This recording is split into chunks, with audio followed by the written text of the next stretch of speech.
Today we're going to discuss what is the best sector for 2024 which will do a rally, which will give good returns, and what are the key stocks or key beneficiaries of this sector that will do well going forward in the next 365 days. So one of the key important sectors that will do well in 2024 is the railway theme. Why? Because we have seen news like this which says that India is going to now spend more than 1 lakh crore in upgrading the entire railway ecosystem. As you can see, a lot of new train stations are being created. A lot of new tracks have been created. All the trains are getting upgraded to Vande Bharat trains, and this is in turn going to give a nice benefit to all the stocks that are also there. Right now, revenue for the government will also grow, and everyone will do well, and our public infrastructure also increases. So there are some really good players, but first, before we go into the players, you need to understand which player does what, who is a direct beneficiary and who is an indirect beneficiary. Because in the entire space, there are people who are in the financing of railway equipment, there are people who are in building the airports, there are people who actually make the coach of Vande Bharat and make the wagons of Vande Bharat. Then there are people who just make the seats of Vande Bharat, right? So I'm not going to take too much time. Let me just go directly into the stocks and we'll look at all of this one by one. Now, the first stock that is a beneficiary of the railway space is RVNL. So RVNL is in the railway space, and this is a direct beneficiary because this wins a lot of orders for creating railway stations, for improving and expanding the entire railway ecosystem, right? So as you can see, this is a part of the rail infrastructure projects assigned by the Ministry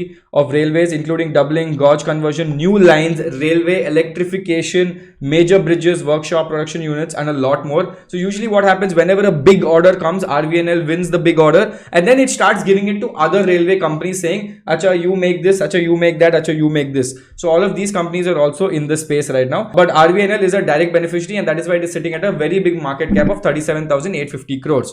And as you can see, it has been growing. So RVNL is like a slow train, then becomes a fast train. It goes up, consolidates, goes up, consolidates. Now it's very close to going up again, right? Again, if you go to the profit and loss statement, you will see that the profit has been increasing over time. So 3,100 now to almost 21,000 now, 337 crores in profit to almost 1479 right now, and the EPS is also growing. They do give 30% dividend payout ratio, which is not bad at all. Again, because most of the stake of this company is with the government of India, right? So this company has been compounding really well. R/R debt to equity ratio is literally sitting at 1:1, and if you see the promoter shareholding, it has gone down from 87 to 72%, and majorly it's the government of India. Now, what happens is usually when companies like the railway sector does well, don't be surprised if the government of India comes out and says we are doing an offer for sale where we're selling some stake of ours into the public market, which will basically increase the liquidity in the market and it will decrease the share price. The FIIs have also increased their stake from 0.31 to almost 2.32 now, and DIIs are also heavily invested at 5.83%. So RVNL is a number one direct beneficiary into the railway ecosystem, railway theme. Now the second company is Titagarh Wagons. Now there are two companies here, Titagarh and Jupiter, both are in the same space. They both make rail wagons. Now these are the train sets. Now please understand there's another beautiful thing here, that Titagarh mainly makes a lot of money from passenger wagons. 50% of the revenue comes from passenger wagons and 50% of the revenue comes from freight wagons. Okay, so these are coming from two different things. Freight wagons is basically your B2B wagons. Let's say there is a steel plant from one place to another, then need to do cargo. You see those long cargo lines. So Titagarh makes money from that, and Jupiter also makes money from wagons, but they also started exporting outside India and they give it to other countries like Africa. Both are sitting at very similar market cap, right, at 14,000 crores and 13,000 crores as well. Again, if you look at both companies, let me do one thing. Let me just do a direct comparison over here. So I've just put Jupiter Wagon so that you can get a direct to direct comparison. So similar market cap space, okay. Stock P, Jupiter sitting at 56, this is sitting at 66, but both are expensive right now, not at all cheap. Now, as you can see, the yearly sales are also very similar. Jupiter is sitting at a sales of 2,068, whereas Titagarh is sitting at a sales of 2,700 crores. So even though Jupiter has lower sales, the market cap is same as Titagarh, but there is a reason behind this. The main reason is called OPM, which is operating profit margin. The reason being, even though both are making similar revenues, the operating profit margin at Titagarh is only 9 and Jupiter is 12. Because of that, both of their operating profit is pretty much the same. In fact, Jupiter gets 3 crores more in operating profit, and if you go to profit after tax, Both of them are at 126 and 125. So even though Titagarh is making 700 crores more, the profit after tax, which is net profit, is pretty much the same, right? And Jupiter has given more dividend last year than Titagarh itself. And even if you look at debt to equity ratio, I think they're pretty okay. Both of them are at 0.0, so it's pretty okay right now. Net cash flow, both are net cash flow positive as of last year. So again, these two are direct beneficiaries of the railway theme. Now, apart from this, there is another company called RK Forgings, which is Ramakrishna Forgings.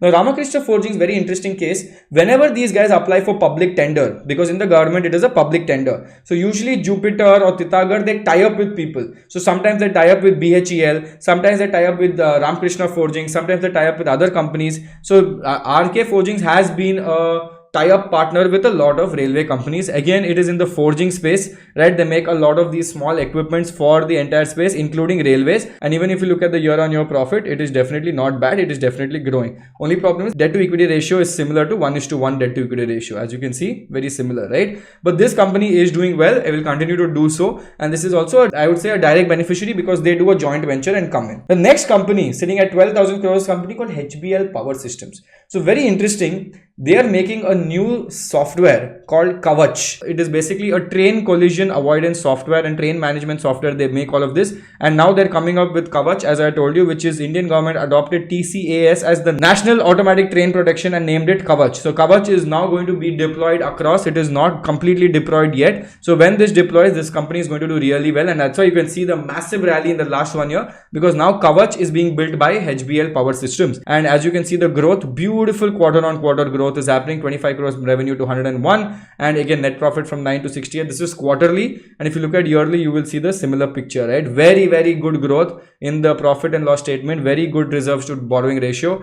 And if you look at promoter holding, it is also very good. It has increased to 59%, and good amount of stake is here. So I think again, very good direct beneficiary because it is dealing in the software space. Now coming to IRFC. IRFC is another company that is in the finance and lending space for railway stocks. As you can see, a very big company, 1,29,000 crore market cap. But this company has one unique advantage that other companies don't have. And that unique advantage is basically they don't pay tax. They are tax exempt from the government of India. They are into financing. Obviously, it is the funding arm of Indian Railways, and they fund basically all the projects and all the companies that are there currently in the space, right? As you can see their profit and loss statement, you will see their operating profit, the net profit is for 6,337 crores right now, and they give a good healthy dividend of 31% as well. So very good, very, very good. And if you understand that in the next 1 year, the space is going to be hot, then this company is going to do even more better, right? So don't go to borrowings and reserves because they're a lending company. Again, maximum holding is sitting with the promoters of India, which is the government of India. And as you can see here, the net profit now, the tax is zero. So direct revenue comes back into this company. Now there are two very new companies that have come into the market. They came from the SME segment, which is the small and medium enterprises. Very, very risky players, but they are also there in the space. So I will like to cover them. But these are extremely nano cap, high risk players, which can do well, cannot do well. So this is a company called Cosmic CRF, recently came out with their IPO. They make the railway coach and wagons for the entire railway space. And as you can see, the company did not do well during the IPO time, and now it has gone up. I think maybe it's won a new order or whatever. But now it has started going up, but there is no enough history or no track record on this company for us to make any decision to invest. Now another company that came out literally a few days ago was Kalyani Castech. Again, same nano cap, 360 crore market cap. It makes coupler components, adapters, and electrical locomotive systems as well. It's actually gone up from 277 to 500. It has doubled literally in the last few weeks. Actually 8 crores profit, you're sitting at 360 crore market cap. I would say a bit overpriced right now. But again, we will have to watch and see what is happening in the space. So guys, railway space, the hottest space to look out for in 2024. I have told you all the companies that you need to look out as well. So I want you to do your own research before understanding or before investing in any of these stocks. Again, this is all for educational purposes. And if you have not watched the previous videos, I recommend go watch the previous videos as well. I will put them at the end of this video, right? This is me, Shashank Goduppa, signing off. I hope you guys enjoyed this. And if you did, click on the like, subscribe, and share this with your friends who want to invest in the market. Thank you. See you guys. Bye.